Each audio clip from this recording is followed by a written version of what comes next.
नमस्कार दोस्तों। M and C education में आप सबों का बहुत बहुत स्वागत। आइए आज की इस क्लास में हम रिलेशंस एंड फंक्शंस के 10 एमसीक्यूज करते हैं जो कि टर्म 1 में होने वाले पेपर के लिए बहुत ही इम्पोर्टेंट हैं। तो बिना कोई देरी किए आज के सेशन की शुरुआत करते हैं। क्वेश्चन नंबर 1 है,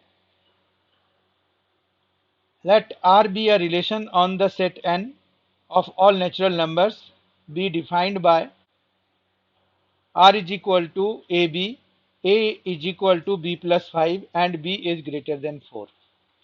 तो अगर ऑप्शन वाइज देखें तो हमें ऐसा चाहिए कि जो पहला वाला कंपोनेंट है मतलब A जो है, यहाँ पर देखिए आप, जो A है वो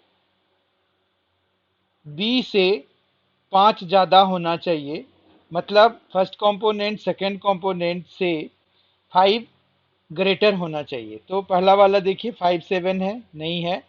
6 और 11 ये वाला सही है क्योंकि इसमें 11 जो है 6 से 5 ज़्यादा है। इस तरह से हमारा जो आंसर होगा वो बी हो जाएगा।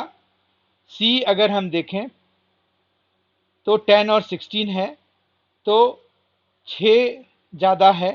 7 और 8 में तो 1 का ही डिफरेंस है। तो इस तरह से बी इसका करेक्ट आंसर हो गया। क्वेश्चन नंबर 2 देखते हैं, विच of the following is not an equivalence relation on Z. Z किसके लिए यूज होता है? सेट ऑफ इंटीजर्स के लिए।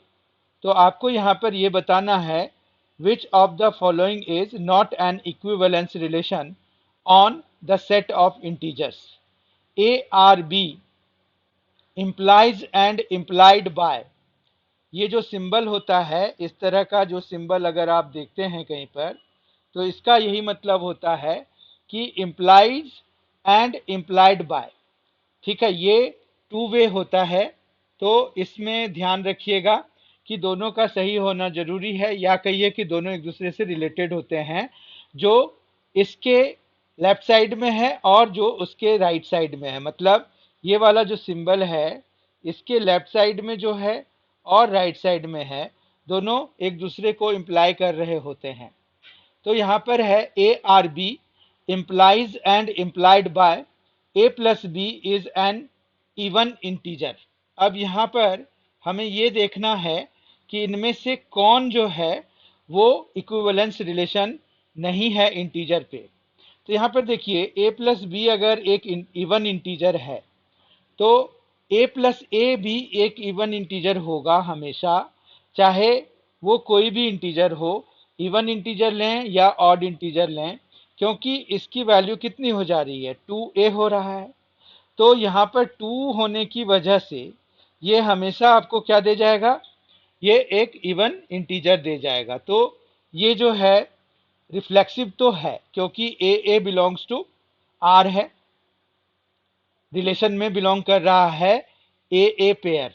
ऐसे ही लिखते हैं हम, ए बिलोंग्स टू आर। ठीक है, वो हर एक वैल्यू ऑफ ए के लिए बिलोंग कर रहा है। उसके बाद जो है हमारे पास अगर ए प्लस बी लें कि ए प्लस बी जो है एक इवन इंटीजर है, तो ऑब्वियस सी बात है कि बी प्लस ए जो है वो भी एक इवन इंटीजर ही होगा, क्योंकि ए प्लस बी है तो बी प्लस ए है। इंटीजर्स में, ग्रुप ऑफ इंटीजर्स पे सम जो है वो कम्यूटेटिव होता है। या फिर अगर हमारे पास दो इंटीजर्स का सम इवन इंटीजर है तो वो हम किस तरह से सम ले रहे हैं उससे कोई मतलब नहीं है। इनफैक्ट डिफरेंस में भी हमारे पास वही बात लागू होगी, तो वो तो खैर सेकेंड ऑप्शन में हम देखेंगे। तो अभी यहाँ पर यह है कि ये दूसरे मतलब रिफ्लेक्सिव को भी सेटिस्फाई कर रहा है। ठीक है, फिर जो है अगर a प्लस बी जो है एक इवन इंटीजर है और b प्लस सी भी एक इवन इंटीजर है, तो ऑब्वियस सी बात है कि a प्लस सी भी एक इवन इंटीजर होगा। तो इस तरह से ये ट्रांजिटिव भी है। तो ये जो है इक्विवेलेंस रिलेशन है, पहला वाला इक्विवेलेंस रिलेशन है। दूसरे वाले के साथ देखते हैं, a माइनस ए अगर हम लें तो a माइनस ए हमारे पास क्या आ रहा है, वो 0 आ रहा है, और 0 एक इवन इंटीजर होता है, ये हमें पता है। तो इसका ये मतलब हुआ कि ए जो है बिलोंग कर रहा है आर में, मतलब रिलेशन में ए कॉमा ए जो है वो बिलोंग कर रहा है आर में। तो ये क्या हो गया, रिफ्लेक्सिव हो गया, रिफ्लेक्सिव हो गया। फिर जो है हम अब सिमेट्रिक की बात अगर करें तो a माइनस बी अगर हमारे पास इवन इंटीजर है तो b माइनस ए भी एक इवन इंटीजर ही होगा। ठीक है, क्या होगा कि माइनस में आ जाएगा, लेकिन रहेगा वो इवन इंटीजर ही। तो इस तरह से ये सिमेट्रिक भी है। और सेम बात ट्रांजिटिव के लिए भी होगा, अगर a माइनस बी एक इवन इंटीजर है तो b माइनस सी भी एक इवन इंटीजर है, तो हमारे पास जो है वो a माइनस बी अगर एक इवन इंटीजर है तो मान रखिए कि ये 2m हम ले लेते हैं। b माइनस सी अगर हम 2n ले लेते हैं। तो अगर आप देखें यहाँ पर, इनको अगर आप ऐड कराएंगे तो यू विल सी कि a माइनस सी आ रहा है, क्योंकि ये b और ये कैंसिल हो जाएगा, ये माइनस है ये प्लस है। तो a minus C is equal to क्या आ जाएगा, 2 कॉमन ले लेंगे, m प्लस n आ जाएगा। ठीक है ना। तो इस तरह से अगर हम देखें तो यहाँ पर क्या हो रहा है, a माइनस सी का एक फैक्टर 2 है, जो कि ये सजेस्ट कर रहा है कि a माइनस सी जो है एक इवन इंटीजर है। तो इस तरह से हमारे पास ये सेकेंड वाला ऑप्शन भी करेक्ट हो जाता है। ठीक है, अब अगर हम थर्ड सी ऑप्शन पर विचार करें तो यहाँ पर a लेस देन b है, a is related to b implies and implied by a is less than b। अब यहाँ पर जो है, क्या a से छोटा होगा, ये पॉसिबल नहीं है। यानी कि ये वाला जो है सी जो रिलेशन डिफाइन कर रहा है, सी ऑप्शन जो रिलेशन डिफाइन कर रहा है वो रिफ्लेक्सिव नहीं है। जैसे ही हमें ये पता चला कि ये रिफ्लेक्सिव नहीं है तो हम जो है इसको मार्क कर देते हैं आंसर के लिए, क्योंकि हमें क्या पूछा गया है कि नॉट कौन सा नहीं है इक्विवेलेंस रिलेशन, तो हमारा आंसर निकल गया सी। ठीक है, और अगर डी की बात करें a is equal to B, तो ये फर्स्ट क्लास है, क्योंकि a is equal to A होता है, सब कोई भी आप ले लीजिए सेट ऑफ इंटीजर्स में से, तो कोई भी इंटीजर खुद के बराबर होगा। तो इससे क्या हो गया, ये रिफ्लेक्सिव हो गया। अगर a किसी b के बराबर है तो b जो है वो a के बराबर होगा, b is equal to a।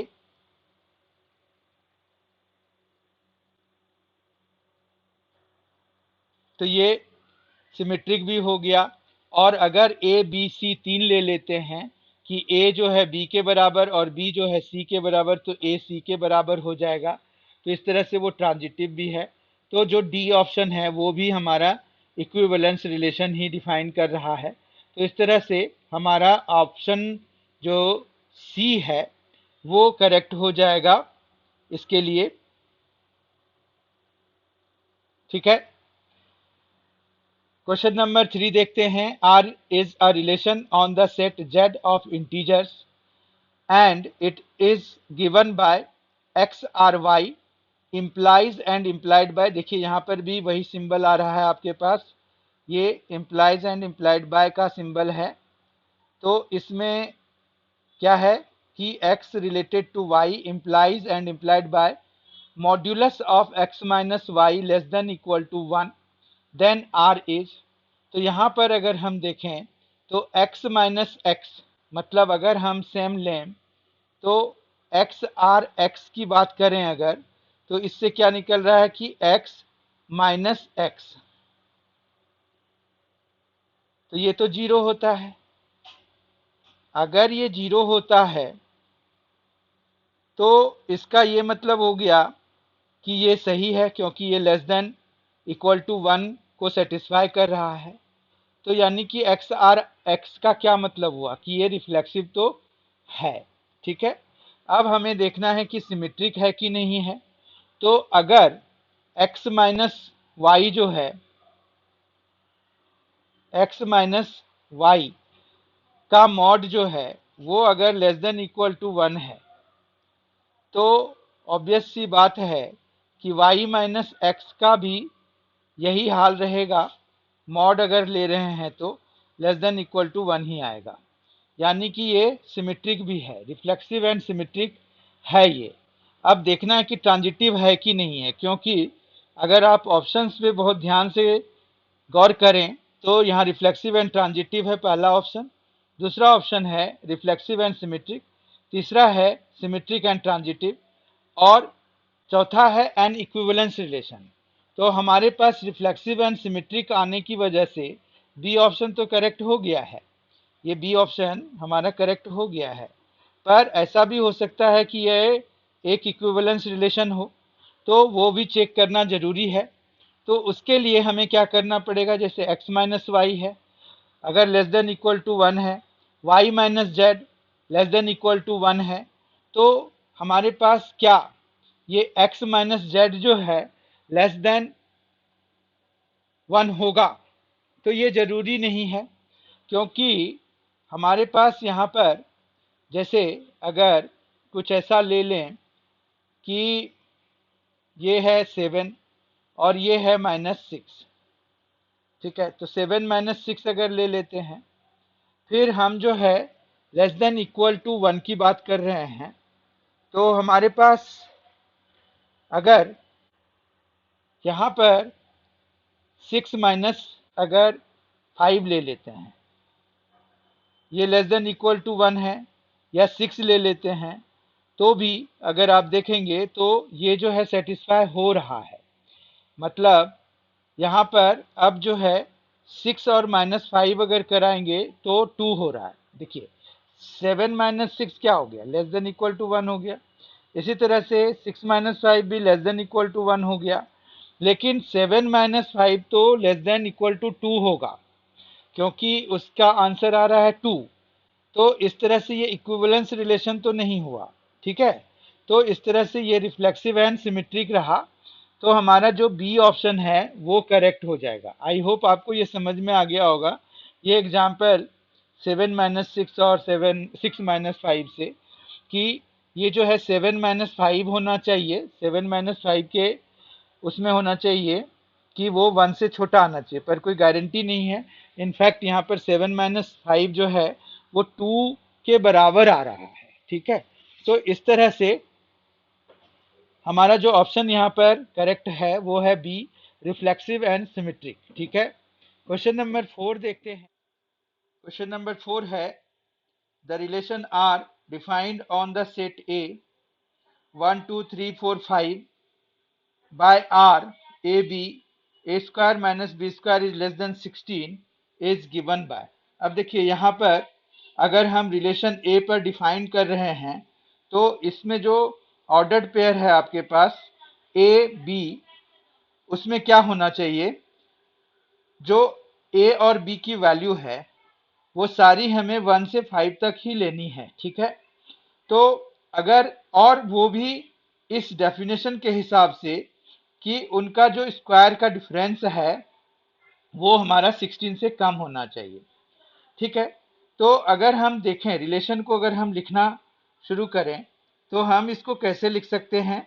तो यहाँ पर कौन कौन से ऑर्डर्ड पेयर आएंगे, 1 के साथ में 1 आएगा, क्योंकि 1 स्क्वायर माइनस 1 स्क्वायर 0 हो जाता है, जो कि 16 से कम है। फिर 1 के साथ में और क्या आ सकता है, 1 के साथ में और आ सकता है 2, क्योंकि 1 स्क्वायर माइनस 2 स्क्वायर तो 4 हो जाएगा, जो कि 3 है, तो वो भी ठीक है। 1 के साथ में हमारा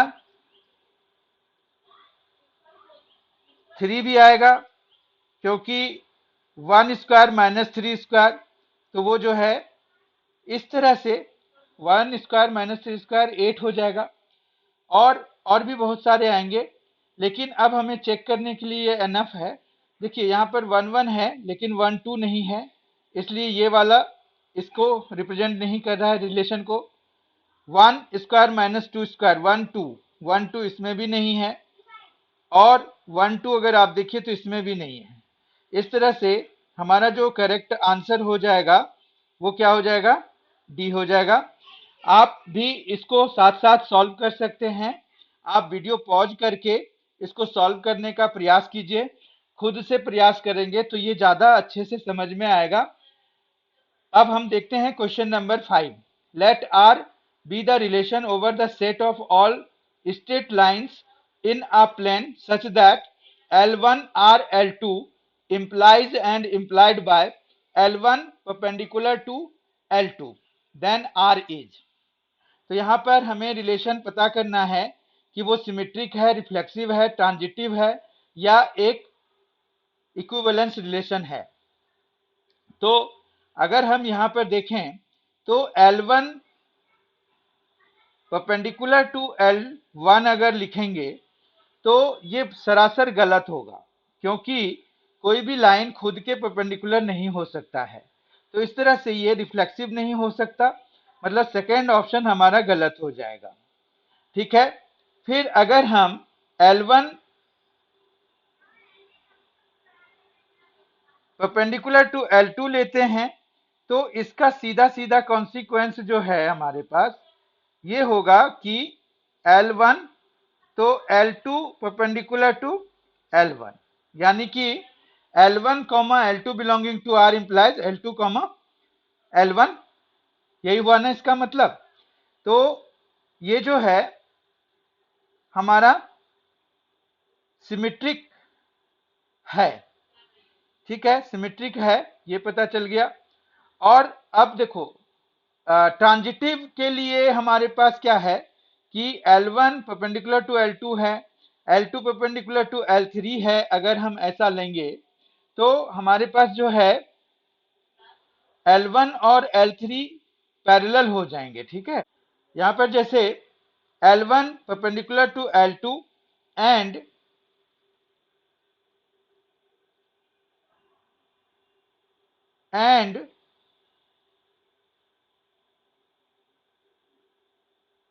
L2 परपेंडिकुलर टू L3, तो ये जो है इससे जो कॉन्सिक्वेंस निकल रहा है वो है कि L1 और L3 जो है पैरेलल हैं, ना कि परपेंडिकुलर। तो यानी कि L1 L3 नहीं बिलोंग करेगा। तो हमने अभी देखा कि इसमें क्या है, सिर्फ सिमेट्रिक वाला जो पोर्शन है वही करेक्ट है। तो हम ए ऑप्शन के साथ जाएंगे। रिफ्लेक्सिव नहीं था ये, ट्रांजिटिव भी नहीं निकला, इक्विवेलेंस निकलने का कोई चांस ही नहीं है। ठीक है, अब हम आ जाते हैं क्वेश्चन नंबर 6। आप भी साथ में सॉल्व करते रहिए इसको। क्वेश्चन नंबर 6 है, if a is equal to X Y Z then the relation Y Z on a is. अब देखिए ये रिलेशन आपको दिया हुआ है, तो ये रिलेशन ना पक्के तौर पे रिफ्लेक्सिव तो नहीं है, रिफ्लेक्सिव नहीं है, क्योंकि ये जो है X X Y Y Z Z होना चाहिए था, यहाँ सिर्फ एक ही एलिमेंट है वाई जेड, तो रिफ्लेक्सिव नहीं है। अब रिफ्लेक्सिव नहीं है तो ये इक्विवेलेंस भी नहीं होगा। तो इस तरह से ए और डी ऑप्शन हमारा खत्म हो गया। अब बी को देखते हैं, अगर वाई जेड है तो जेड वाई होना चाहिए था, तो वो है नहीं, तो सिमेट्रिक भी नहीं है। लेकिन हम ट्रांजिटिव के डेफिनेशन के हिसाब से जानते हैं कि यहाँ पर जो है वाई जेड है और जेड से शुरू होने वाला कोई एलिमेंट नहीं है हमारे पास, मतलब इस फॉर्म का कोई ऑर्डर्ड पेयर वहां पर नहीं है। तो यानी कि ये बाय डिफॉल्ट ट्रांजिटिव हो जाएगा, और इस तरह से सी ऑप्शन इसका करेक्ट हो जाएगा। आप भी साथ में सॉल्व करते रहिए इसको और पता करते रहिए कि क्या आपके आंसर हमारे आंसर के साथ मैच कर रहे हैं कि नहीं कर रहे हैं। क्वेश्चन नंबर 7 आ रहा है।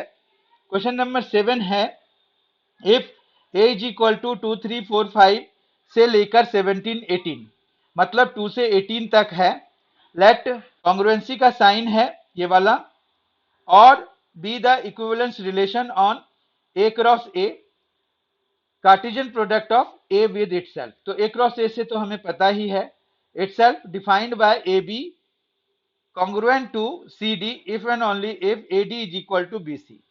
Then the number of ordered pairs of the equivalence class of 3 2। अब देखिए यहां पर अगर हम 3 2 ले रहे हैं, मतलब यहां पर ऑर्डर पेयर में 3 और 2 लिया, तो A हमारा 3 है और B हमारा 2 है, ठीक है। तो यहां पर अब जो है AD तो 3 और यहां पर डी आ जाएगा, और इज इक्वल टू यहां से देखिए ए डी है, तो ए की वैल्यू तो 3 है, तो ये 3 हमने ले लिया, और फिर बी हमारा 2 है, तो यहां पर 2 और सी हो जाएगा, तो 2 और सी हो गया। अब हमें ऐसे नंबर्स इनमें से देखने हैं, सेट ए में से देखने हैं, जो कि इस रिलेशन को सेटिस्फाई कर रहा हो, ठीक है बात। तो उतने हो जाएंगे हमारे पास। अब जैसे मान रखिए कि हम कैसे कैसे वैल्यूज ले सकते हैं जो कि ये आपस में बराबर होंगे। अब अगर हमने C की वैल्यू 2 लिया, तो D की वैल्यू कोई हम ले नहीं पाएंगे, ठीक है। C की वैल्यू 2 हम पहला जहां पर जो फर्स्ट वैल्यू है वो ले रहे हैं, तो ये ठीक नहीं बैठा।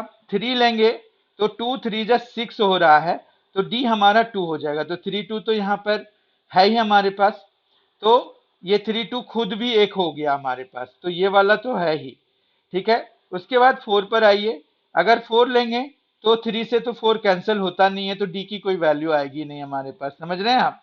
फिर 5 लेंगे तो 10 3 से डिविजिबल नहीं होता है, फिर 6 लेंगे तो 12 हो जाएगा। अब यहां पर अगर आपने 6 लिया तो यहां पर 4 लेना पड़ेगा, तो इस तरह से 6,4 हमारे पास एक और आ गया, ठीक है।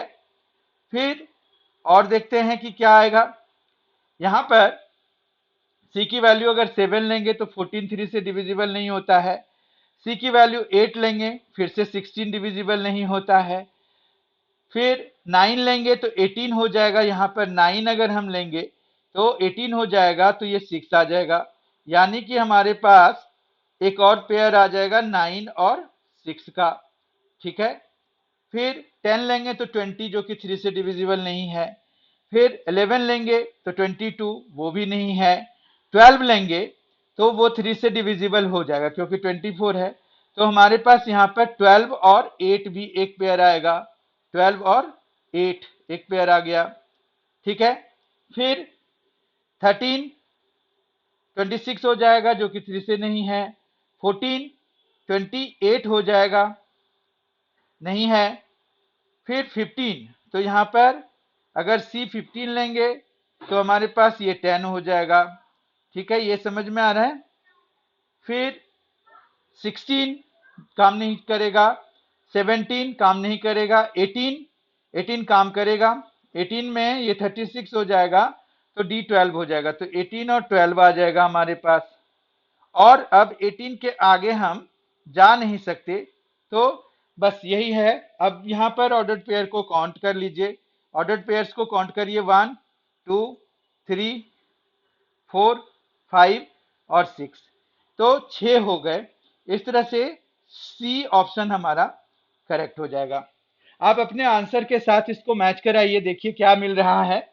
तो इस तरह से हमने क्वेश्चन नंबर 7 कर लिया। क्वेश्चन नंबर 7 करने के बाद अब क्वेश्चन नंबर 8 हम करते हैं। क्वेश्चन नंबर 8 है, let a is equal to 1 2 3, then the number of relations containing 1 2 and 1 3 which are reflexive and symmetric but not transitive is। यहां पर हमें क्या ध्यान रखना है कि वो रिफ्लेक्सिव हो, सिमेट्रिक हो, लेकिन ट्रांजिटिव ना हो। अब रिफ्लेक्सिव के लिए आपके पास यहां पर 1 1 1 1 2 2 2 2 और 3 3, ये तो हमें चाहिए ही चाहिए, क्योंकि यहाँ पर 1 2 3 तीन एलिमेंट्स हैं, तो उस हिसाब से ये तो हमें इसके रिलेशन में चाहिए ही। अब 1 2 है, ये इन्होंने फिक्स किया हुआ है कि 1 2 भी चाहिए। अगर इसको रिफ्लेक्सिव होना है तो 2 1 भी चाहिए होगा, ठीक है। फिर 1 3 भी चाहिए, 1 3 भी चाहिए। तो यहां पर जो है 3 1 भी चाहिए होगा, क्योंकि इसको सिमेट्रिक भी होना है, तो 3 1 भी चाहिए, ठीक है। ये समझ में आ रहा है। अब जो है जब हमारे पास ये सारी चीजें आ गई हैं, तो अब हम चेक कर लेते हैं कि क्या इसमें और कुछ ऐड करने की जरूरत है या फिर ये अपने आप से ये ट्रांजिटिव नहीं है। तो यहां पर देखिए, अगर 2 1 1 3, तो हमारे पास 2 3 नहीं है, 2 3 नहीं है, तो यानी कि ये ट्रांजिटिव नहीं है। वही चीज यहां पर भी है, 3 1 है, 1 2 है, 3 2 नहीं है, तो ये ट्रांजिटिव नहीं है अपने आप में। लेकिन अगर जैसे ही अगर आपने यहाँ पर 2 3 डालने का प्रयास किया, तो आपको इसको सिमेट्रिक बनाने के लिए 3 2 भी डालेंगे, और एज अ रिजल्ट क्या हुआ कि सारे ही आ गए। इसीलिए ये दोनों हम नहीं ऐड कर सकते हैं, तो हम इनको हटा देते हैं, ठीक है। इस तरह से हमारे पास कितना रिलेशन बना, ये कर्ली ब्रैकेट आप बंद कर सकते हैं। अब जो है हमारे पास टोटल रिलेशन तो 1 ही बन रहा है, जिसमें कि 1 2 और 1 3 दोनों ही हों हमारे पास, क्योंकि जैसे ही 2 3 हमने लगाया तो उसको सिमेट्रिक बनाने के लिए फिर वो क्या होगा, आपके पास जितने भी पॉसिबल एलिमेंट्स हैं वो सारे आ जाएंगे, ठीक है। क्वेश्चन नंबर 9 पर आ रहे हैं। अब क्वेश्चन नंबर 9 है, the relation R in n cross n such that A B R C D A plus D is equal to B plus C is. हमें पता करना है कि ये क्या है, reflexive but not symmetric, reflexive and transitive but not symmetric and equivalence relation, none of this.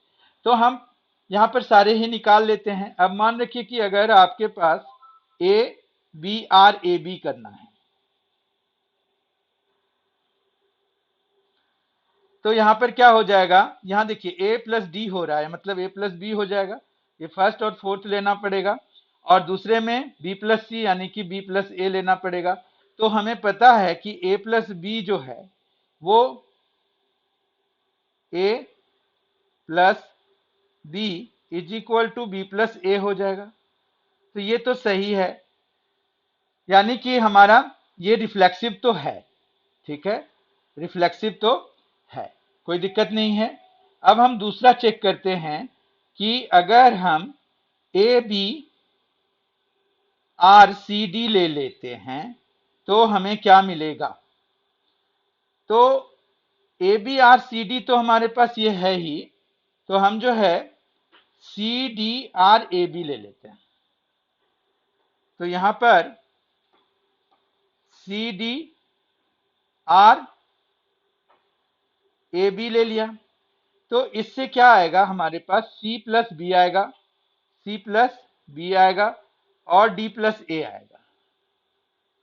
फिर चूंकि ये जो है नेचुरल नंबर्स हैं, A B C D natural numbers हैं, और नेचुरल नंबर्स पे जो प्लस ऑपरेशन होता है वो कम्यूटेटिव होता है, तो हम इसको बी प्लस सी लिख सकते हैं, और इसको हम ए प्लस डी लिख सकते हैं। तो अगर आप देखें तो फिर हम इनको उल्टा भी लिख सकते हैं, मतलब ए प्लस डी लेफ्ट साइड में और बी प्लस सी दूसरी साइड में कर सकते हैं। तो इस तरह से हमारे पास ये जो है क्या बन गया, ये जो है सिमेट्रिक भी बन गया, ठीक है। तो रिफ्लेक्सिव एंड सिमेट्रिक तो हो गया हमारे पास। अब हम देखना चाहते हैं कि क्या ये ट्रांजिटिव भी है। तो ट्रांजिटिव के लिए हमारे पास एक तीसरा एलिमेंट भी डालना पड़ेगा। तो मान रखिए कि हमने सी डी और फिर ई एफ एक रिलेशन बना लिया, ठीक है। तो हमने यहां पर सी डी और आर ई एफ एक रिलेशन बनाया, तो उसके हिसाब से जो डेफिनेशन है वो आ जाएगा सी प्लस एफ और is equal to D plus E आ जाएगा, ठीक है। तो यहां पर अब अगर आप देखें तो ये A plus D is equal to B plus C है, और हमें क्या करना है, सी डी हटाना है, ठीक है। तो हम यहां पर से सी माइनस डी निकाल सकते हैं, ई माइनस एफ, ठीक है। और यहां से हम c माइनस डी क्या निकाल सकते हैं, a माइनस बी। ठीक है, तो यहाँ पर अगर हम दोनों c माइनस डी को कंपेयर कराएंगे तो यहाँ पर क्या आ जाएगा, a माइनस बी जो है वो किसके बराबर आ जाएगा, e माइनस एफ के। अब हमें क्या करना है, a प्लस एफ हो जाएगा ये इधर आके, और ये b उधर चला जाएगा तो b प्लस ई आ जाएगा। इस तरह से हम देख रहे हैं कि ये A B R E F B हो गया, A B R E F B हो गया, तो हमारा यानी कि ये ट्रांजिटिव भी हो गया। इस तरह से सी ऑप्शन इसका करेक्ट हो जाएगा। आप भी साथ में सॉल्व करते रहिए, आंसर चेक करते रहिए। ठीक है, आज के सेशन का आखिरी क्वेश्चन अब हम पहुंच गए हैं, क्वेश्चन नंबर 10। आई होप कि आपको समझ में आ रहा होगा सारी चीजें। अगर समझ में नहीं आ रही है तो आप कमेंट बॉक्स में लिख सकते हैं कि कहां पर कौन सा पॉइंट समझ में नहीं आया। ठीक है, तो हम उसको फिर से डिस्कस कर लेंगे। यहाँ पर क्वेश्चन नंबर 10 अब देखते हैं। इफ ए 1 2 3 है, बी 1 4 6 9 है and R is a relation from A to B defined by X is greater than Y, the range of R is. यहां पर हमें ऐसे ऑर्डर्ड पेयर बनाने हैं जिसमें कि पहला वाला जो है दूसरे वाले से ग्रेटर हो। ठीक है, तो अगर हम यहां पर आर लिखने जाएं तो क्या क्या लिख पाएंगे, ऑर्डर्ड पेयर में क्या क्या आएगा।